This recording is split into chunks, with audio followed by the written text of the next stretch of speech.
Good morning. I'd like to welcome you to this webinar with Homeschooling for College Credit on navigating the Common App for homeschool counselors. My name is Whitney Kroll, and I'm a consultant with Homeschooling for College Credit, as well as a moderator in several of our Facebook groups, so you may have seen me around. This is our family's 12th year homeschooling, and 2 years ago, I was sitting where I expect a lot of you are sitting today, which is staring college applications in the face with my very first homeschooler. What do I do? She's now a sophomore at the University of Alabama. And so we got through this process. You can do it too. My goal today is to hopefully make that just a little bit easier for you. I think what many homeschooling families don't realize, or what parents don't realize, is that when their students get ready to apply to college, they're actually applying to college too. So that can catch you off guard. So today we're going to talk about the Common App and the things that you're responsible for as a homeschooling counselor, and hopefully make that process just a little bit easier, a little more smooth for you. So I'm going to go through the Common App with you kind of step by step, and then we'll have some time for questions at the end. So if you have questions while I'm kind of walking you through things, go ahead and drop those in the Q&A, and we will hopefully have a chance to take some of those at the end. So let's go ahead and jump right in and get started. Let's see if I can get my screen to respond here. There we go. Okay, what is the Common App? Well, it is a standard application that lets students apply to over 1,000 colleges and universities using a single form. So you can see the obvious advantage of that is the student only has to input their basic information one time instead of over and over. As homeschoolers, it's an even additional advantage because it means you, as the homeschool counselor, only have to put your school's information in once instead of over and over. So the Common App officially opens on August 1st of each application year. You can make an account at any time, but just be aware that some of the information you may put into your Common App does not roll over from year to year. So the bulk of the work is going to come after that August 1st date, usually in the fall of your student's senior year. So just be aware that anything you put in there may or may not roll over. There are several different types of Common App accounts, and that can be really confusing when you're first getting started. So there's a practice account, which is pretty obvious. It's where you can test drive the student first year application. Anybody can make one of those, including parents and including students. So it's a really good thing to do with your student if you have the time, if it's sophomore or junior year, and you have time to sort of poke around in there and get familiar with what your student is going to need. Then there's a student account. This is where your child will actually apply to colleges. They're also going to use that account to ask for recommendations and to invite you as their counselor. And usually public school students are only going to use this student account. Their counselor at their school is going to handle the back end, and it's not something that the family has to worry about. But when you're a homeschooler, you're also the counselor. So you're also going to need a counselor. Sometimes it's called a recommender account. This is where you're going to provide information about your school. That includes things like the transcript, a school profile, letters of recommendation, that sort of thing. So as a homeschooler, you're going to use both the student account and the counselor account when you're helping your student apply to college. So don't let that throw you, but you and your student will each have a separate account. It will look different for each of you. They're not the same thing. So let's talk about how you get those accounts set up. When it's go time, you're ready to start those applications, the process is always going to start with your student, okay? So your student's going to have their account set up first, and they're going to invite you to be a counselor, and that will allow you to open your counselor account. Just briefly, we'll talk about how you do that. So if your student already has a practice account, you can convert it to a live account under the settings. But if they don't, you can go to commonapp.org and click on Create Account. And then you'll get this Let's Get Started page. You want to select first year student application. That's important. Homeschooling for College Credit students are always first year applicants if they're applying to college in their senior year of high school. They have not already graduated. That's true no matter how many college credits they have earned, so long as they're earning those credits prior to high school graduation. So if you're applying to college in the senior year of high school, first year student account. So once your student can get into their account, they've got it set up, the very first thing you want to do is add a college. This is going to unlock some extra sections in the Students Common App that aren't accessible when you first log in. There's not a whole lot you can do till you're out of college. So you want to do that first. So they're going to go here to this college search tab, use the search bar, type in the name of a college that they're interested in. And then when they find it, they're going to use this add button. Then the college is going to show up under their My Colleges tab. So don't get too worried about this. Just because a college is in your My Colleges tab, it doesn't mean that you have to apply to that college. You can choose not to apply, or you can take it out, either one. It really doesn't matter how many colleges are in here. If you know one that you're aiming for, you can start with that. So that's going to unlock some different options here under the My Colleges tab. So let's look at that. So once they've added a college, they can come over here to My Colleges. Again, this is your student inside their student account. And you're going to see over here on the sidebar all of the colleges that they've added so far in blue. You can see Abilene Christian University here is one that's been added in this account. So you're going to click on any college, click on the arrow, open the drop-down menu, look for this Recommenders and FERPA tab. Before they can go any further, before they can invite a counselor or ask for recommendations, students have got to fill out this FERPA release authorization. FERPA, if you're not familiar with it, it is a privacy act. It's sort of the education version of HIPAA. And so essentially when you're filling out this waiver, you're basically saying that you're giving permission to other schools and other people to submit information to colleges on your behalf. So most students are going to click this complete release authorization and read it, and they're gonna select I'll waive my right. That's the easiest route to take. That opens up everything so that all your recommenders and people can can submit stuff on your behalf, including you as the homeschool counselor. Once that's complete, you'll see the same page suddenly has more options. So this is the same page we were on before. So your student can now invite recommenders, and they can also invite a counselor. That's probably you. So they're going to click on this invite counselor button. They're going to enter the parent's name and email address. Make sure you're giving your name and email address, and also make sure that they're using the official email address that you are using on all of your school documentation, like your transcript. You just want that to match across the board, so colleges know how to get in touch with you if they need to. You, as the parent, will then get an email with some instructions for how to log into a counselor account. This is the only way you can access a counselor account. You have to be invited. You can't make it off the home screen like you can a regular student account. So you'll follow the link inside your counselor account there, set up your account. Now you are ready to finally start working on your student's application. You can actually get in to the part that you need to see. So we're going to switch over to the Common App here in just a second. But before we do, I just want to give you a word of general advice when you're looking at the Common App, or really any type of college application. And that is, when you're looking at how to answer questions on college applications from a counselor standpoint, you want to think like a school. Remember that your homeschool is a legal entity. It's just like a public school or a private school. That'll help you make sense of some of the questions that you get asked in these applications. So remember, the Common App is written for institutional schools, not homeschools. So sometimes the questions just aren't going to apply. That's okay. You can skip them. They're not required. It's okay to skip. But colleges also deal with hundreds of individual high schools, secondary schools, every admission cycle. And there's no single kind of standardized way that those schools make decisions or report information. So they get to call their own shots as individual schools, and you get to call your own shots too. So just keep that in mind. You can relax, right? If you learn nothing else today, let me put you at ease. You can actually relax, make the best decision you can about how to answer any given question given your school's context, and then just move on. There's actually a lot less here you can screw up than you may think.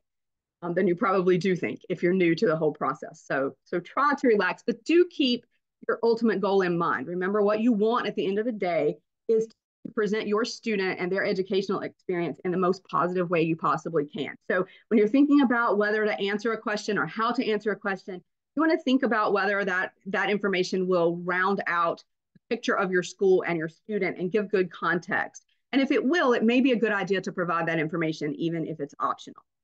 So make your decisions in light of your ultimate goal, okay? So without further ado, let's go ahead and we're gonna hop over here to the Common App, and hopefully everybody can see that without too much trouble. And we're just going to take a walkthrough of the different sections. When you first log in, this is what you're going to see. This is the main page, and you can see over here on the sidebar, there are a couple of different tabs. The two we're most concerned about are the Students tab, which is where we are now, and then also this Profile tab. The Profile tab is primarily where you're going to provide information about your school, and then the Students tab is information about your individual student. Okay, so again, when you first log in, this is what you're going to see, this My Students tab, this main page. You can see you've got a to-do list for what's coming up. This will populate depending on what deadlines are coming up for whatever colleges your student has added to their list and is looking at applying to. You can see down here your students, and I have one student, Junior. He's added me as his counselor, so I can see him here under my list. Of course, if you're a public school counselor, you might have hundreds of names here, but you're lucky you only have one or maybe a couple at the most. So if you click on my student's name here, I can get his information page, which gives me access to all the different forms that I'm going to need to fill out on his behalf as his counselor. I can also see his progress on his part of the Common App. So all of these different sections, these little gray blobs will actually turn green when they've been completed on your student's end. So you can kind of keep tabs on what they're doing if you need to. I can also see all of the colleges that Junior has added to his My Colleges. And if I click on them, I can also see the counselor forms that are required for that particular college. So you can see here, these are the documents required here for Elon. School report, final year report, those are almost always required. Counselor recommendation can sometimes be, it may be required, it may not. Mid-year report also may be required, and it may not. So you want to check each one of these schools as your student adds them to make sure you're clear on what your reporting requirements are. Most of the time, they're going to be fairly similar, but even if just one school requires this counselor recommendation, you're going to need to fill it out. Same thing with the mid-year report, any of these other reports. Okay, so I want to actually jump over to the Profile tab to start, now that we've got an overview of how things sort of look and where the different pieces are. We actually want to get started here under the Profile tab. The reason is because some parts of the school report that we fill out under the Students tab will actually depend on the information that we put in here. So we're just going to do a walkthrough of each of these questions, each of these sections, and kind of talk about whether you should answer it, how you should answer it, different situations that might change things. But as you would expect, the first section here under the profile, remember this section is primarily about your school. The first section here is just asking for personal information, which is not a surprise, I'm sure. Remember, these are your personal details, your name, your phone number, you can see down here, your email address, not your students. Your student will put all of their personal information in their Common App in the student account. This is for you, the counselor. One thing I'll point out here is the title, which is required. If you have a legal title in your state, of course, you can go ahead and use that there. In North Carolina, I'm a school administrator. That's how I'm listed on our school as we're registered with the state. So that's the title that I use. If you don't have one given to you, then you can call yourself whatever you think is appropriate. So, you know, homeschool teacher, homeschool counselor, principal, any of those terms makes a fine title, and school administrator, of course, makes a fun title as well. So that's pretty self-explanatory. This section on the school details is where you'll actually add your school.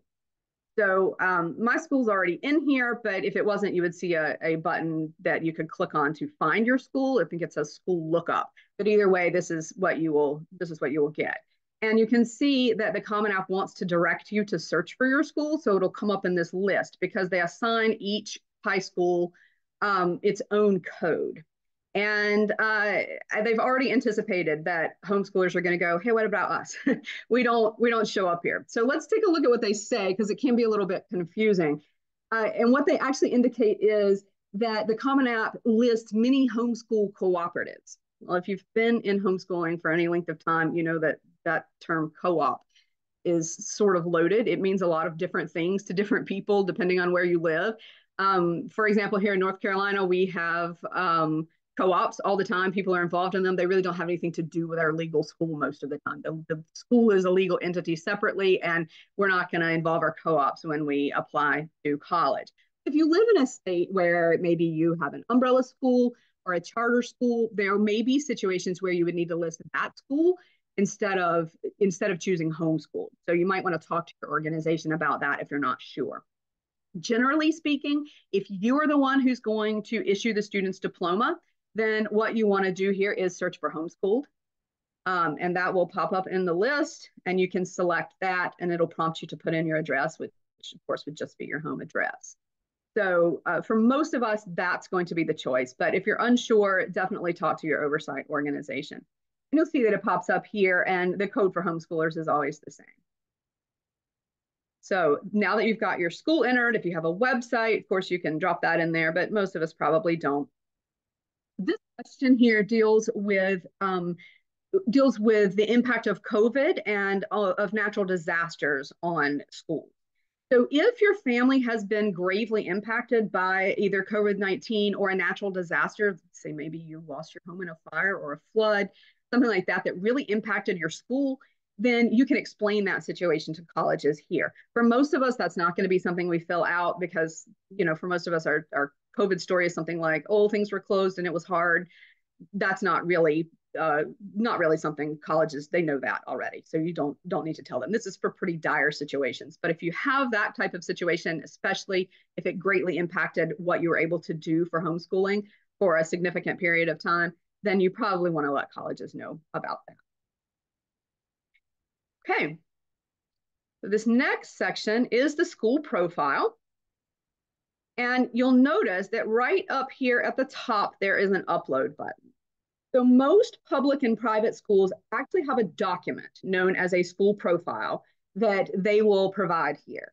It usually describes the basic demographic information, courses and extracurricular sports that are offered at their school, the overall student body performance on things like standardized tests, those kinds of things. And so the school is actually going to just give colleges this document so that they can put the student in the context of what did their high school experience look like.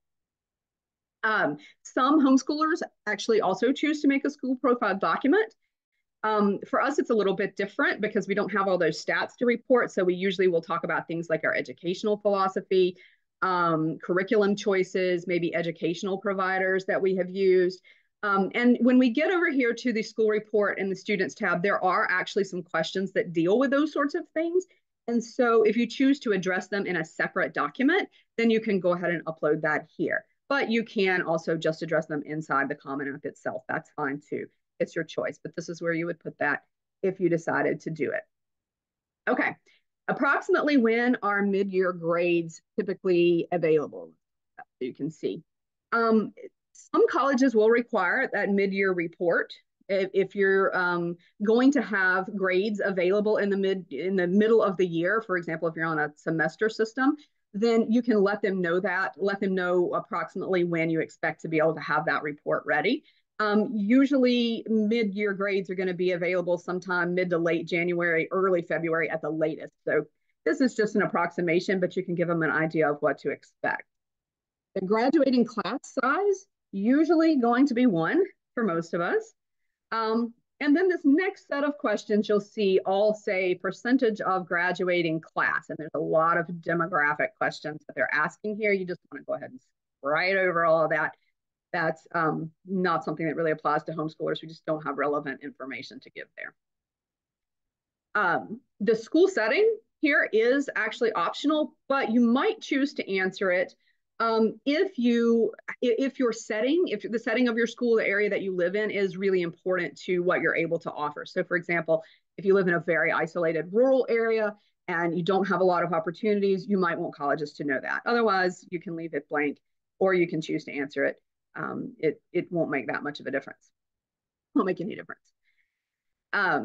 Okay, this next section of questions right here deals with advanced coursework at your school. And remember here, we're talking about the school, we're talking about what's offered at the school. So for public, private schools, what's said here and what actually shows up on the transcript may or may not match depending on the student. But in your situation, notice all of these are optional, but if you do choose to fill them out, The main thing you want to keep in mind is you want all of this information to match what's on your transcript, okay? Because remember that colleges are looking to see if the student took the most rigorous coursework that was available to them. So you definitely don't want to give them the impression that you offered a bunch of advanced classes that your student opted not to take. And you really didn't. You offered what they took, right? So you don't want to check AP if you don't show any official AP classes on your transcript. Remember, AP's got to be approved by a college board to go on your transcript. Same thing down here with the number of courses offered and the maximum number the student can take. Add those up. Make sure it matches whatever's on your transcript. Our class is taken on a block schedule. If you do any coursework on a semester basis, in other words, you complete courses by semester, then you want to check yes here. Essentially, this is telling colleges that they can look for new final grades on the mid-year report. If you don't, that's fine. If you're like a lot of us and you have a lot of different schedules going on all at once, we've had 16-week classes, 8-week classes, full year classes all going on at one time in our homeschool. That's totally okay. Colleges know that. Essentially, what you want to keep in mind here is, am I going to have some new grades to report in the middle of the year, or am I not? If so, yes. If not, no. The graduation date, of course, is up to you. You can set that in most cases. You just want to make sure that this matches what's on the transcript and that you use the same date everywhere and keep it consistent. Is your school located outside of the United States? Probably not, but if it is, you can say yes. And then this is a biggie. Do you complete applicants' academic ratings on the Common App school report? You absolutely 100% want to say no. Definitely say no. Here's why. Because when we get over here to the students tab, to the school report, if you say yes here, it's going to open up a whole section that's going to ask you to compare your student to other students in their graduating class. And not only do they likely not have any other students in their graduating class, the way these questions are worded, and especially the choices they get you, the choices that you get to choose for each question are really awkward for homeschoolers. They're just really not homeschool friendly at all. So save yourself the headache, check no, avoid that section altogether. It's can really throw people for a loop. And then the last question here in this section is, does your school require students to perform volunteer service? In general, I'm going to recommend that you say no, even if your student has done a ton of volunteer service work. Because remember, again, your goal here is to present your student in the best possible light to colleges. And so what you want is for that service to look like what it probably is, which is a natural outgrowth of your students' own passion and their commitment to their community, and not a check the box kind of activity that they only did because you made them, right? So you're going to have to decide in the context of your school what's the most honest answer for a question like that, and what's the most useful answer. If it really was a requirement and something that you forced your student to do, then the honest answer might be to say yes. But in most cases, I'm going to recommend saying no, and let that be something that demonstrates your student's initiative and commitment. Okay, so these next couple of sections here, we have class rank, GPA, and transcript. We're actually going to skip over those for now. They are optional here under the profile. You don't have to fill them out. But when you get over to the school report in the students tab here, we're actually going to see all of these exact same questions again, and they're required over there. So the main thing to know here is that if you choose to fill them out here, make sure they match whatever you put over here in the school report when they ask the same questions. But you can just skip them all together here because it's mostly going to be duplicate answers. We'll walk through all of that when we get to the school report. So we're on the last tab here for the profile section. And these are just some certifications that you're agreeing to as a counselor filling out this document. Basically, you are promising that you're going to submit the transcript through the Common App, which not through the mail or by email. And you're also giving them permission to contact you if they need. So that's the end of the first section. Not too scary. And so when you're completed, when you have finished this section and everything is complete and you're ready to go on, you can actually click this blue button to go to My Students. That's going to take you right back to that homepage that we started on. So it should look familiar to you by now. And we're back in the Students tab. and we can actually jump in here and go look at some of those reports that are specifically for the student that we saw a little bit earlier. You're going to click on the student's name here to access this menu over here that's got all of the counselor reports and forms. And we're going to start with the school report. The two we're most concerned with, the two that you're most likely to need to fill out during the initial application process, are the school report and the counselor recommendation. The school report is the beast of them all, the biggest, with the most details. So we're going to start there. And you'll see that right off the bat, we open up here with class rank, which is one of those sections we skipped over in the profile. So now we're going to talk about what do we do with class rank. Well, as a school, you can choose whether or not you even do class rank at all. So here in the box, how do you report class rank? You're either going to say exact or you're going to say none. Some larger schools will report by percentile, but that doesn't really work in a homeschool setting. So exact, meaning that each student in your school has a singular rank that's based on their GPA. So the student with the highest GPA is going to be number one, and then the next highest is going to be number two, and so on and so forth. None obviously means that you don't do class rank. If you click on that, all these other questions will go away. So if you choose not to report class rank, that's your prerogative. If you do choose to report, you want to say that you report exact.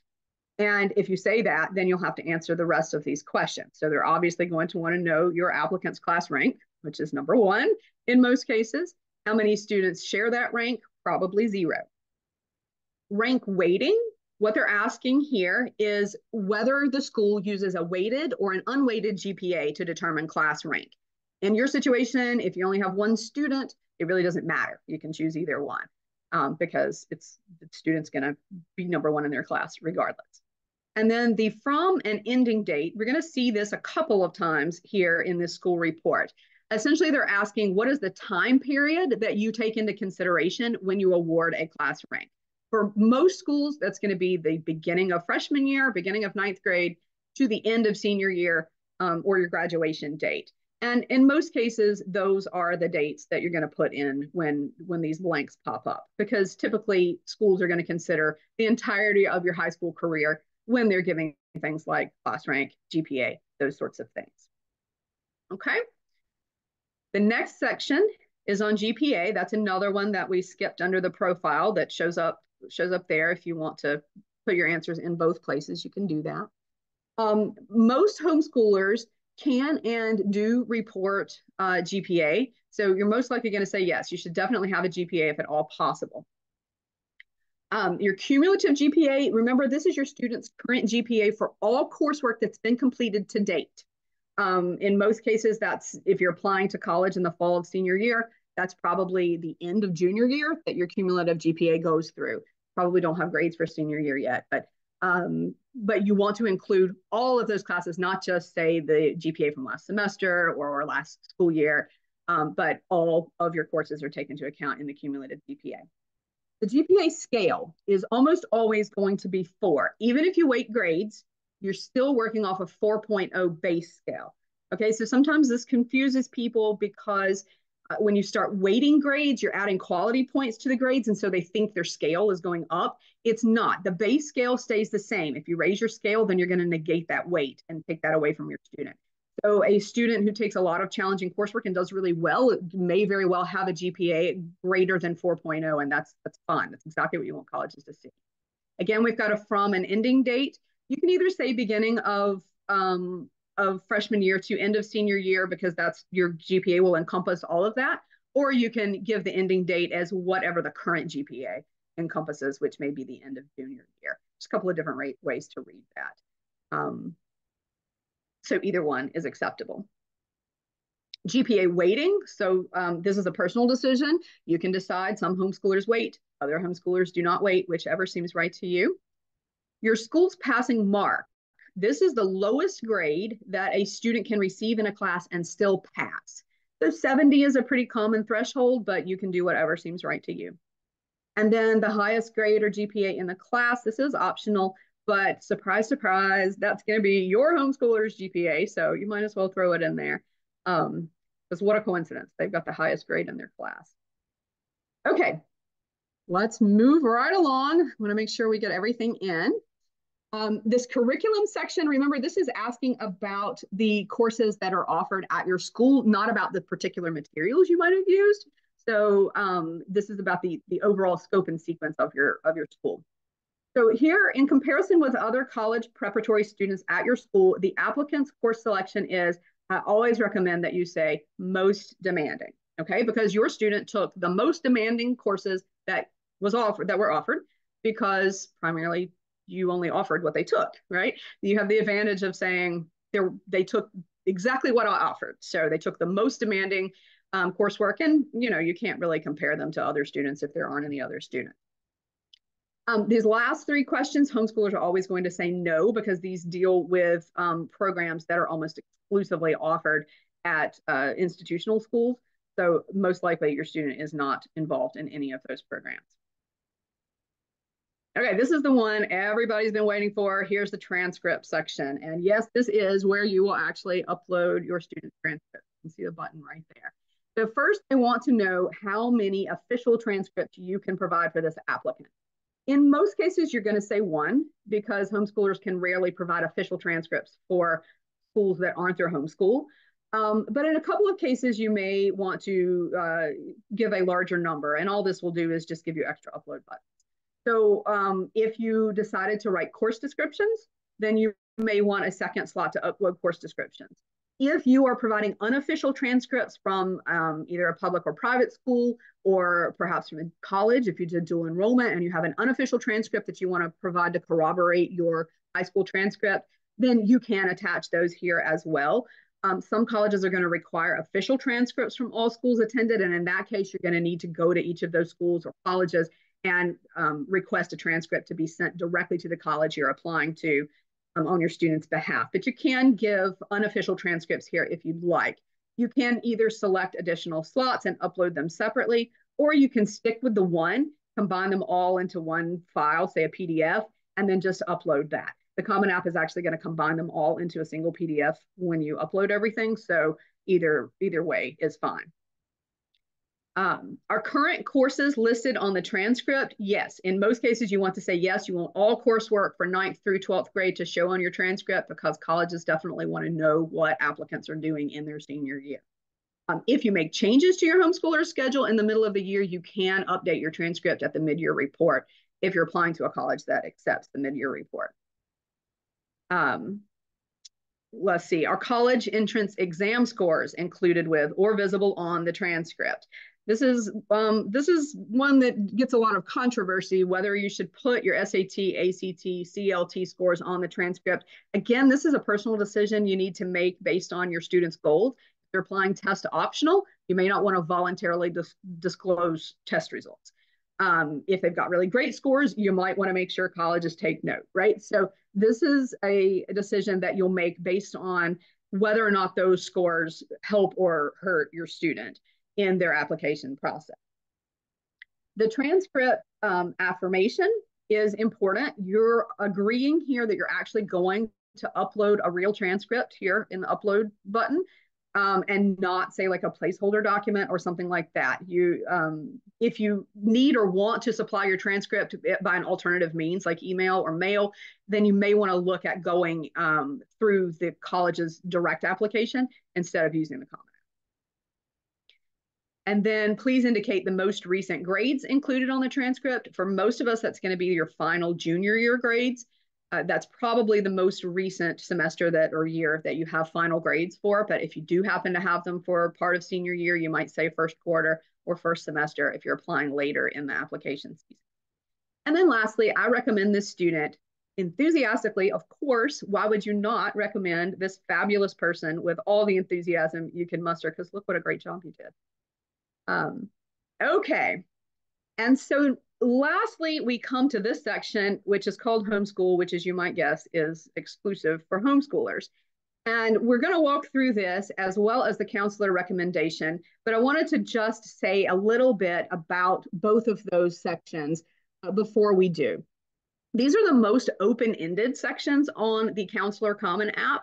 And as such, they give you a really great opportunity to set the context for the unique and creative educational experience you are able to give your particular student. And that can really help them stand out in the applicant pool. So I don't want you to miss that opportunity. I really encourage you not to skimp on these sections. So I would advise you that you treat these sections the same way you're expecting your student to treat the essays on their part of the Common App.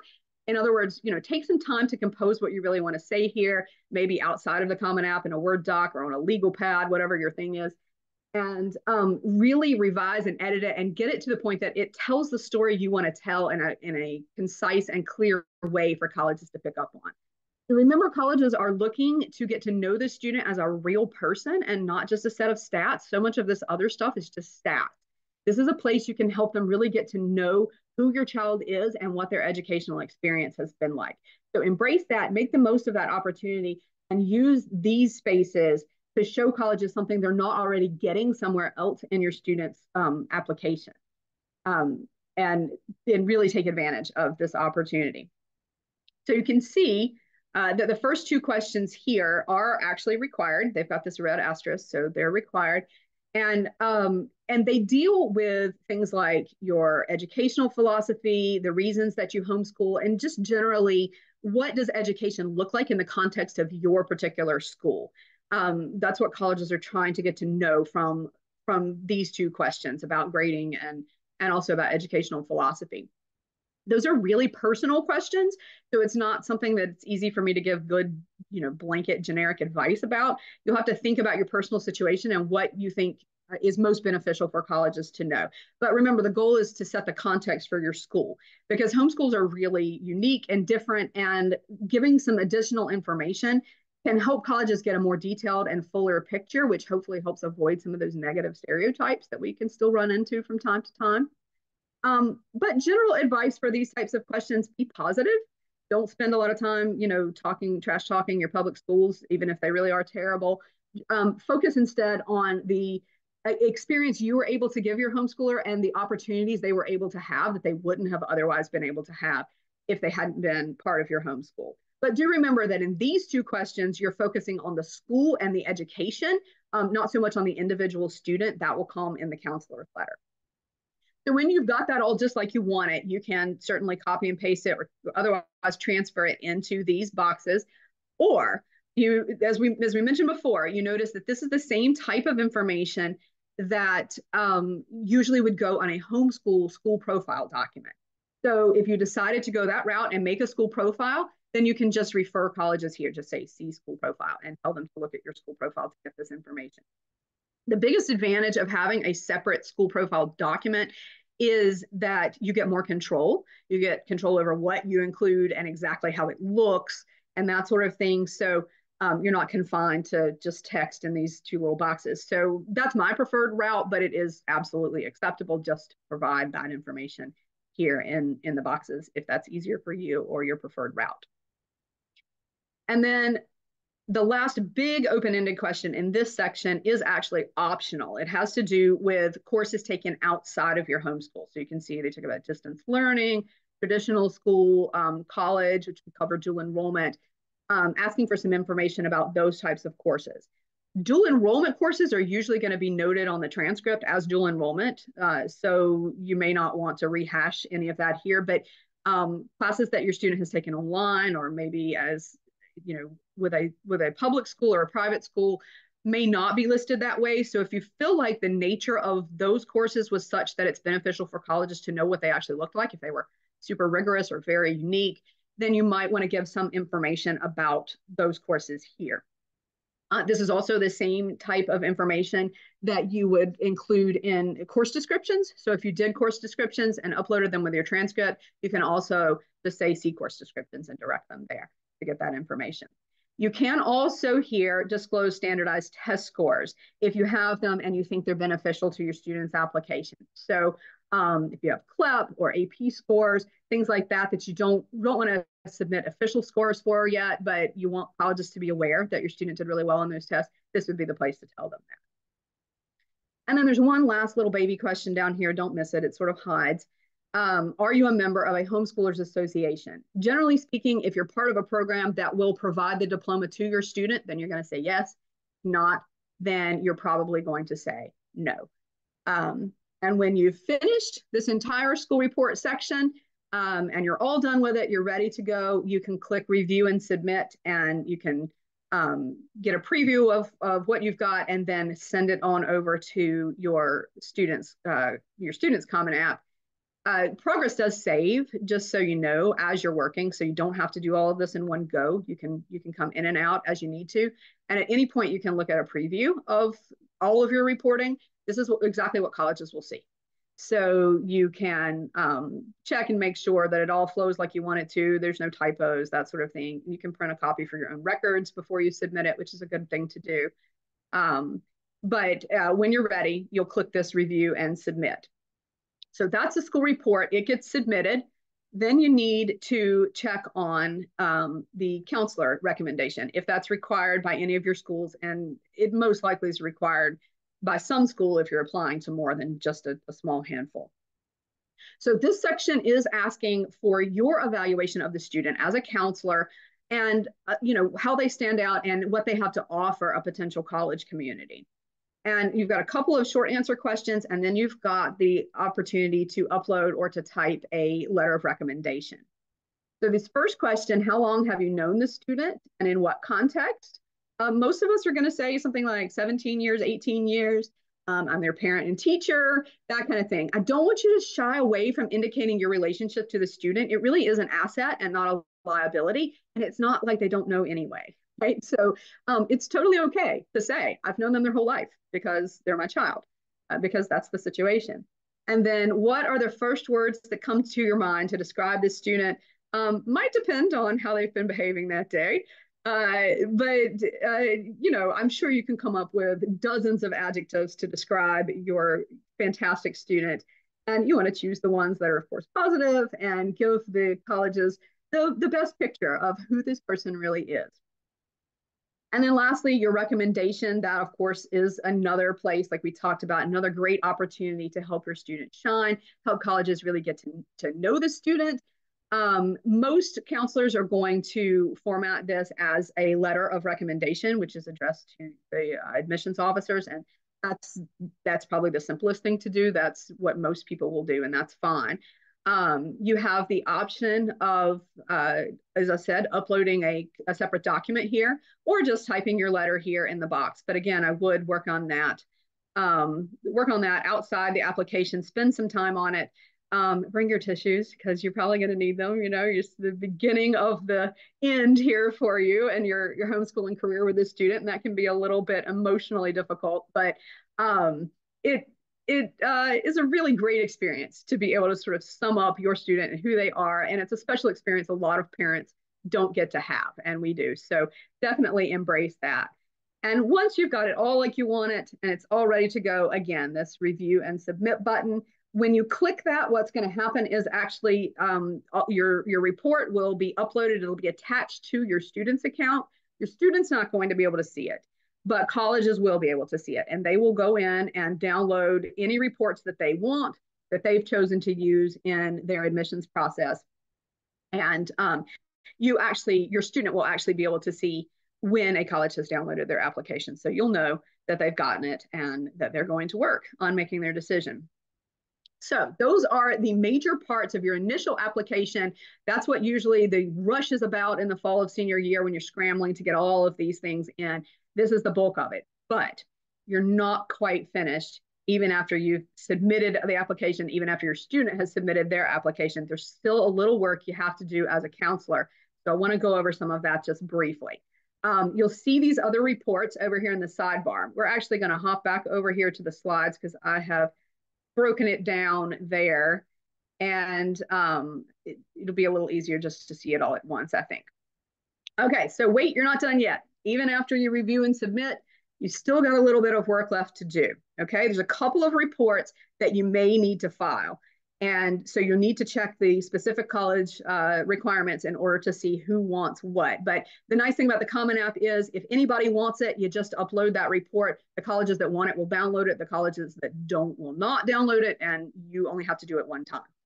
So first is the mid-year report. This is usually submitted with an updated transcript after the first semester grades have closed out. So if you've made changes to your student's course schedule, you have grades to report, you want to make sure to update the transcript to include all of that. But also, if, especially with colleges that have not yet given your student a decision, if the student has done something really cool and awesome in the fall semester, tell colleges about that too. So, you know, you can attach a letter to your mid-year report that updates them on the awesome things if they got an award or just did something really neat that colleges might be interested to know about. The mid-year report isn't required by all colleges, but like I said, if even one requires it, you're going to go ahead and upload that report. The one who wants it will download it and take a look. Then there's the final report. Final report is always required by all colleges. Only the college that your student has chosen to enroll in, where they've committed, is actually going to look at it, but it is required across the board. It usually comes with a final transcript after all coursework has been completed. So you get to graduation and have all the final grades in, final GPA, that's going to go in your final report. And again, all colleges will require it, but only the one your student committed to will actually take a look at it. You might have spotted those optional reports in that menu. These are used to submit additional updates for major changes, unforeseen type changes that you didn't know about, or heaven forbid, if you discover you've made a major mistake somewhere in your other reports, you would use an optional report to update colleges on that. But the most important thing I want you to get about these extra reports is you will not receive any reminders to submit those reports. The Common App is not going to remind you. The colleges are not going to remind you. It would really be nice if they built that feature into the Common App, but it's not there to my knowledge. So you've got to make sure this is on your calendar and you know what reports you still have to do towards the end of senior year and that second half of senior year. Make sure you don't drop the ball on that because it's the last thing you want to happen after you and your student have done all of this work. Okay, so we're going to wrap up real quick. I just want to touch on whether what to do if you need additional help with the Common App. The help section is actually very useful, and their support is surprisingly responsive. So especially if you have tech issues with the Common App, you might want to reach out to them directly. And know that can be frazzling, especially if you're on a deadline, but I found them to be quite responsive. So hopefully they can help. Also, highly recommend that if you're not already a member in the Homeschooling for College Credit transcript writing support group on Facebook, that you hop over there and join that group. We've been talking about the Common App in there for the last couple of weeks, lots of questions floating around. And if you have additional questions, then you can feel free to post those there. Feel free to tag me if you'd like me to take a look at them. I'm happy to do that. So as we close up, I just want to give you a couple of pieces of closing advice. The first is have confidence in your decisions as a homeschool administrator. Very little in the world of education is standardized. Schools make their own decisions about everything from how they're going to grade to whether they report class rank, all of those kinds of things. They're making those decisions. And you are a school, you can make those decisions too. So don't feel like there's some hidden way that you're supposed to be doing things that you don't know about. There's really not in most cases. So have confidence in those decisions. If these things were standardized, colleges wouldn't need to ask the gazillion questions they ask you. The reason they ask is because every school does things a little bit different. The second thing I want you to take away is that you really should embrace your role as a parent educator. In one of the Facebook groups a couple of weeks ago, there was a mom who was in the middle of the Common App, and she said something like, I wish I didn't have to keep pointing out that I'm the mom. Okay, you are the mom. Embrace that role. Embrace your role as both parent and educator. Like I've said a couple of times already, colleges are looking to get to know your student as a real person, not just a set of stats. So think what an advantage you have as a parent knowing that real person and being able to convey that to colleges in a way that a public school counselor who deals with hundreds of students just cannot do. It's a huge advantage. You live with your student, you know them. It's a massive advantage. So embrace that role, leverage those insights that you have to tell a story nobody else can tell about your very unique student that you have put so much time and energy into and that you know is going to do great things. Okay, so with that said, we'll see if we've got any questions. It looks like we do have a few, and we've got 10 minutes or so. So let me open the questions here and see what we've got to deal with. Let's see. Okay, so first question is, when is the best time to start this process, junior or senior year? Um, my recommendation is that you definitely, as a counselor, want to be looking ahead to things in the spring, by the spring of junior year, certainly by the summer before senior year. Some of this documentation, especially if you're going to do things like course descriptions, school profile, those can take a lot of time to put together. And as we already touched on, they can also be sort of emotionally taxing from a parent perspective. So I recommend earlier the better. That way, when the Common App opens on August 1st, you'll be ready to hit the ground running, and you can go ahead and upload those things that you've made or copy and paste them, especially those open-ended questions that we talked about. So definitely, if you have the time, definitely get started on that in the spring of junior year and be ready by August 1st to have your piece done. That way you can focus on helping your student. Your student can also start on some things early, like essays and things. And if they're willing to do that and you can get them to do that, go for it. Let's see, what's next? Let's see.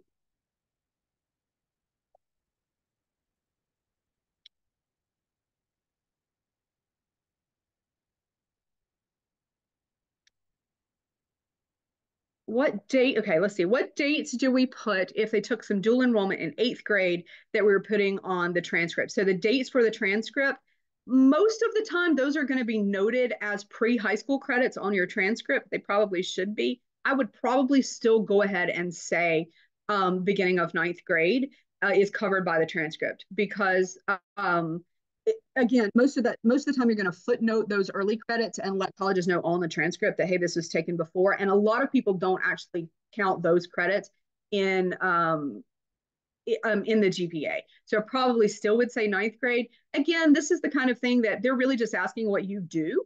There's not a standardized way that this is done. So it's not something I'd lose a whole lot of sleep over. If you feel better about saying, well, it started in eighth grade, then you can say that as well. Is there any reason not to submit course descriptions if a student has taken mostly dual enrollment classes and done well? That's a source of debate. Some people think that more information is more ammunition. I like course descriptions. I think they give really great context for the work that your student has done. But if they've taken dual enrollment classes and you've noted on the transcript where those classes were taken, that is something that admissions can look up if they really want to know. And those classes, especially those gen ed classes, tend to be a little more standardized across colleges. So college admissions officers may not be as interested in that as they are if you had some coursework done at home that was really outside the box. For example, we had a course that was called Fall of Empires, which was a history class about how different civilizations collapsed. And that kind of thing, you can't look at the title on the transcript and go, oh yeah, I know what that is, right? So that's what I would think about when I'm deciding whether I want to include course descriptions, is how well does it round out the picture that I want the college to have of the student. Can a self-published homeschool transcript serve as an official transcript, or is a service like fast transcripts required? I think this is Rebecca's question. Yes, you can make your own transcript in most cases. And to make it official, you need to do a couple of things. Number one, write official. It needs to say official high school transcript. And then you want to make sure that it's dated and signed. But typically, most colleges are just as happy to accept your transcript as they are any other school's transcript, and they are, they will accept that fine. You don't have to go through a service unless you just feel like that makes it easier for you. Let's see. If you list an umbrella school as a high school, do we not have the homeschool section of the Common App? I don't know for sure, obviously, for every given umbrella school. I do know that in a lot of cases, if it shows up as one of those, what the Common App calls a homeschool cooperative, you're still going to have the homeschool section to fill out. But I can't answer that obviously for every single one. It may depend on exactly how that organization is classified within the Common App, but I would say be prepared to answer those questions until you can determine otherwise for sure. And which you would do by listing your umbrella school in there and selecting it, and then you can check and see whether that section appears or disappears under the school report. Let's see. Would the homeschool question section be the same information as in the homeschool profile or in the counselor recommendation letter? It feels like there's a lot of overlap. Yes, Terry, there is definitely a lot of overlap. And I think I touched on that briefly. So yes, if you are making a homeschool profile document, you're going to upload in the profile tab of the Common App. That's a separate document where you've answered all those questions. Totally okay to just take those boxes and say, see school profile, and tell colleges, go look over there because I've already provided you this information. That's absolutely fine. If we include this info in the school profile, can we just say something like this information is included in the school profile attachment? Yes, absolutely.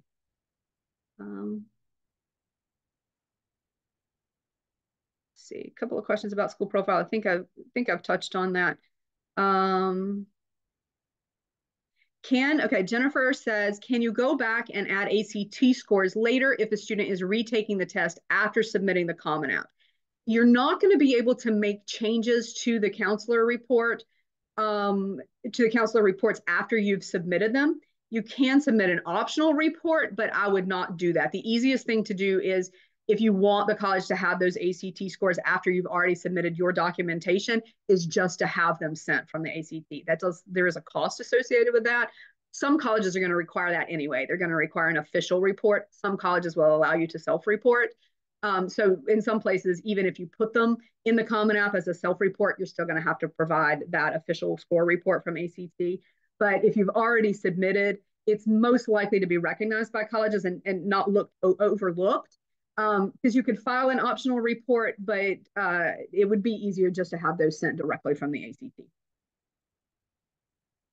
Our student takes additional.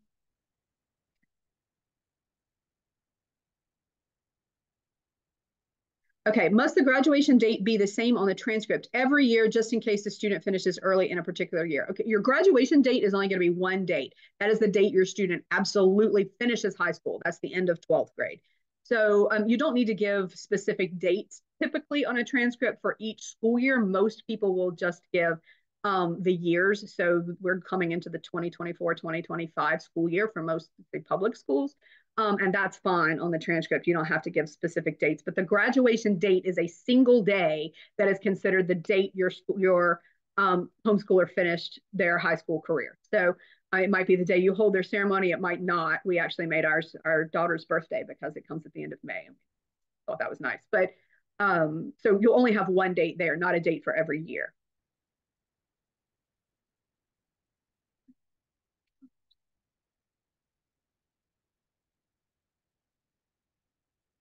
Okay, in the first part of the counselor section where it discusses class rigor, it lists courses like AP, IB, and Cambridge. How do we rank the rigor of the classes if our student has taken DE courses, since they don't fit into those categories? DE should be noted, dual enrollment should be noted on your transcript. And so it doesn't, that section is only talking about those particular types of classes. So there's nothing there, there's nothing anywhere that I can think of on the Common App where you specifically report dual enrollment. But that will be on your transcript. If you want to talk about it either under those open-ended questions in the homeschool section or on your school profile, you can discuss, maybe why you chose dual enrollment over AP or something else, or just what your philosophy was in terms of dual enrollment, and note that there. But in terms of those specific questions, it's only asking about those specific programs. So you don't want to check any of those if your student hasn't been involved in them. And most IB, Cambridge, several of those are really only offered in public school, but AP is one that homeschoolers sometimes take. All right, let's see. When listing all standardized testing, do you list scores taken prior to high school and or scores like official IQ reports? That's totally up to you. I probably would not. Colleges are mostly going to be interested in what your student has done in high school, so grades 9 to 12.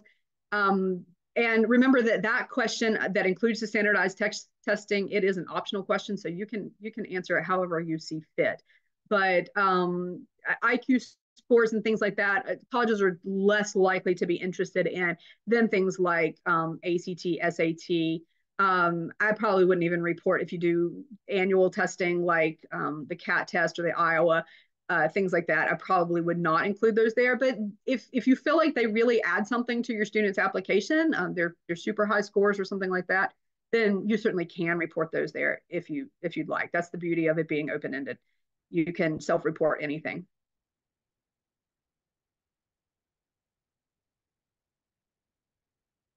Okay, Diane says, is the app for students that are seniors? So the Common App, I assume you're talking about the Common App there, Diane. The Common App is for any student who's applying to college. So there is actually a transfer app if you have been to community college or something like that, and you're looking to apply to a university. As an adult, you could use that if you wanted to, but typically high schoolers will apply to college in the fall of their senior year. That's kind of the average time if they're planning to go to college directly after high school. So for the average student, yes, it's going to be senior year. For homeschoolers, you may have fewer than 4 years of high school if you have a student graduating early, so they could technically be in their third year of high school, which a lot of people would say is junior year, but that's sort of senior year for them because it's the last year, if that makes sense. Let's see. Okay, Rebecca's asking about, I think this comes from actually from the students account. Should dual credit students list that they have attended a public college in the past 2 years? Let me think about that. Probably not. I would have to go back and look at that, Rebecca, because I'm not sure if that's then going to open up stuff like it would on a transfer application, where the college that you're applying to is then looking for information as if you were a matriculated student, a degree seeking student, which your student was not if they were dual enrolled. So I'm thinking probably not. I'm not absolutely positive about that. Tell you what, Rebecca, I will see if I can get an answer on that, and I will post it in the transcript group. So you can look for that there, and I will jot down your name. And if you're in there, I'll try to tag you. Let me write that down real quick. Okay, let's see. We're really kind of running a couple of minutes over. Let's see. But I think that has covered most of the questions. There's some duplicates in here, but I think that's covered most of the things that people have been asking. Again, if you do have questions, please do jump in that transcript group over on Facebook. And like I said, feel free to tag me if you would like me to look at that myself. But there's also plenty of folks in there who have lots of good experience and can offer their experience and hopefully get you pointed in the right direction. So I just want to thank you guys really for being here today. This is the first time I've done a webinar like this, but I've really enjoyed it. I hope it's been helpful. And please do reach out if you have any more questions. And best of luck to your students as they're applying to college this fall. I know you're excited, even though it's a little bittersweet. And I hope they all get the decisions that they're hoping to get. So thank you so much for being here.